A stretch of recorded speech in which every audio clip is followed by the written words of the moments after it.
yung istorya po ng Good Samaritan. No? Pinakita po doon yung dalawang magkaibang lahi. Isang Hudyo at Samaritano. No? Hindi naging hadlang yung kanilang pagkakaiba, no, para magpamalas ng kanyang pag-ibig, ng kanyang tulong. No? No, so alam natin yung kasaysayan o istorya nito. Pinakita doon na hindi lamang yung kapwa natin, sabihin hindi lang yung kapwa natin Pilipino yung ating dapat ibigin o yung ating dapat tulungan. Hindi lamang po yung ating kapatid sa pananampalataya, kundi yung ibang taong nangangailangan. Yun po yung aral na ipinakita dito. And especially in Galatians chapter 6 verse 10, sabi po dito, therefore, as we have opportunity, if we have opportunity, let us do good to all people, to all men, especially to those who belong to the family of believers. Kung meron tayong pagkakataon, tutulong tayo sa mga tao kahit hindi natin kapananampalataya, kahit ibang lahi ito, hindi natin kapwa Pilipino. Let us do good, let us help those who needs ng tulong. No? Especially, sabi dito, those who belong to the family of believers, or those who are brethren in faith or in Christ. Yun po yung mahalaga na mas tulungan natin yung ating kapatid sa pananampalataya. So this lesson tells us that God wants us to conduct ourselves according to His own character. Pinakita ng Diyos doon sa kanyang pag-ibig. At dapat natin nga siyang ibigin sapagkat siya ang Diyos na lumikha, na nagmamayari ng lahat ng ating mga buhay at ng mga bagay, at yung kanyang karakter ay ating magaya. So, na we should conduct ourselves according to His own character. That God Himself is the standard of love and conduct. His glory, character, and works towards mankind serve as the measurement or serve as example by which we can determine whether we are righteous or not. Yun yung batayan ng karakter or ng pag-ibig, ng mercy towards sa ating kapwa. Kung paano ang Diyos sa atin. And this is exactly what our Lord Jesus Christ showed us. Na ibinigay niya ang kanyang sarili, no? Yung kanyang buhay para sa atin. Kaya nga mababasa natin sa 1 John, if I'm not mistaken, na ilaan din natin ang ating buhay sa ating kapatid. Ibigay din natin ang ating buhay sa ating kapatid. Kung hindi man, ibigay mo yung pangangailangan niya. Kung siya'y nagugutom, pakainin. Kung siya'y nangangailangan ng damit, damitan. Hindi po yung pag-ibig na sasabihin mo lang. Iniibig kita kapatid, magpakabusog ka. Pero nung nangangailangan naman siya ng pagkain, ay hindi natin nakabigyan.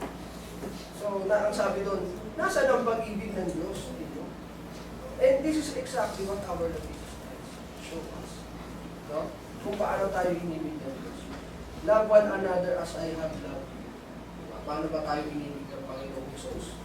No? Yung kanyang paglilingkod, yung kanyang pagbibigay ng kanyang buhay, no? Yung pagiging selflessness.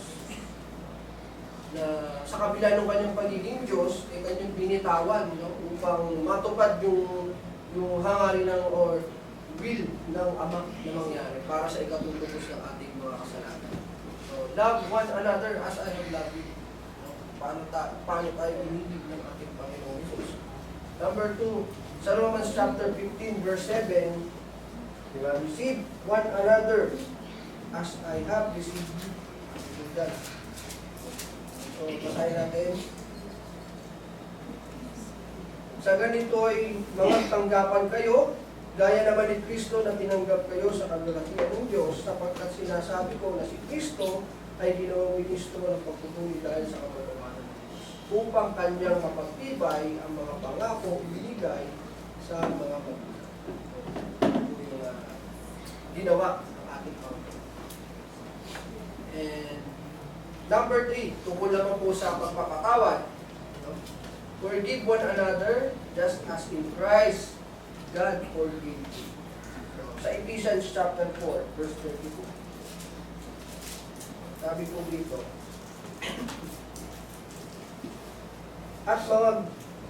at magmagandang loob kayo sa isa't isa, mga mahabagin, na mga patawaran kayo sa isa't isa, gaya naman ng pagpapatawad sa inyo ng Diyos kay Kristo. And be ye kind one to another, tender-hearted, forgiving one another, even as God for Christ's sake that had forgiven. Alam ko po, mahirap yung pagpapatawad. Pero yun po yung example kasi na binibigay ng Diyos na gusto ng Diyos na ating isa-practice or ating gawin sa ating buhay. Yung example na ibinigay ng Diyos kung paano umibig sa kapwa, kung paano tanggapin at paano magpatawad. So, the quality of righteous true performance is just as our Lord Jesus performed. Kung paano isinagawa ng ating Panginoong Jesus. So, if we know God, then we will know how God expecting us to live. Yan po ang katumbas ng knowledge of God. Kung alam po natin kung kilala natin ang Diyos, alam natin yung quality of righteousness, yung pag-ibig ng Diyos, at kaya natin itong isa buhay. So let us also discuss how faithful God in keeping His covenant. Dito po sa istorya po ni Haring Solomon, in 1 Kings chapter 8 verse 22, para po maiksi, ang konteksto po nito ay nag-alay si King Solomon ng prayer of dedication after niyang mag-build yung concrete temple in Jerusalem. So before po kasi, ang kanilang tabernacle o yung kanilang place of worship ay nagaganap sa tabernacle. Yun po yung movable tent na ginawa ni Moses sa utos ng Diyos. Ngayon, in the time of King Solomon, doon niya na itinatag yung concrete temple. Kaya po siya nag-alay ng prayers of dedication na mababasa sa 1 Kings chapter 8. So, dito sinabi niya yung karakter ng Diyos, na ang Diyos ay maawain, ang Diyos ay marunong din magalit sa mga makasalanan. At kung ikaw ay magsisisi, ikaw ay hihingi ng kapatawaran at manunumbalik sa Kanya, pakikinggan niya yung iyong mga panalangin. No? So, dito niya inilahat yung mga bagay na ito na yung karakter ng Diyos. Dito po sa verse 46, sabi niya, when they sin against you, for there is no one who does not sin. Alam niyo po na walang taong hindi nagkakasala. And you become angry with them and give them over to their enemies who take them captive to their own lands, far away and free. So makikita po natin na ang Diyos ay nagagalit din doon sa mga nagkakasala. So, God's mercy is not something that we should take advantage. Yung ibig ko sabihin yung ating samantalahin. Na hindi porke maawain ng Diyos ay hindi siya marunong magalit kung tayo ay nagkakasala. Yun po yung ibig sabihin. So, in verse 47 and verse 48, pansinin niyo po yung salitang if, no? Conditional or if, kung. And if they have changed of heart in the land where they are held captive and repent and plead with you in the land of their captors and say, we have sinned, we have done wrong, we have acted wickedly. Kung sinasabi niya, kung magbago ang puso, no? Humingi ng tawad, at inamin niya yung kanyang mga pagkakasala. Sa verse 48, ganun din, if they turn back to you, kung sila'y manunumbalik sa iyo, with their heart and soul in the land of their enemies who took them captive, and pray to you toward the land you gave their ancestors, towards the city you have chosen and the temple I have built for your name. So, mapapansin niyo po kung ninasabi ni King Solomon na kung sila'y manunumbalik sa iyo.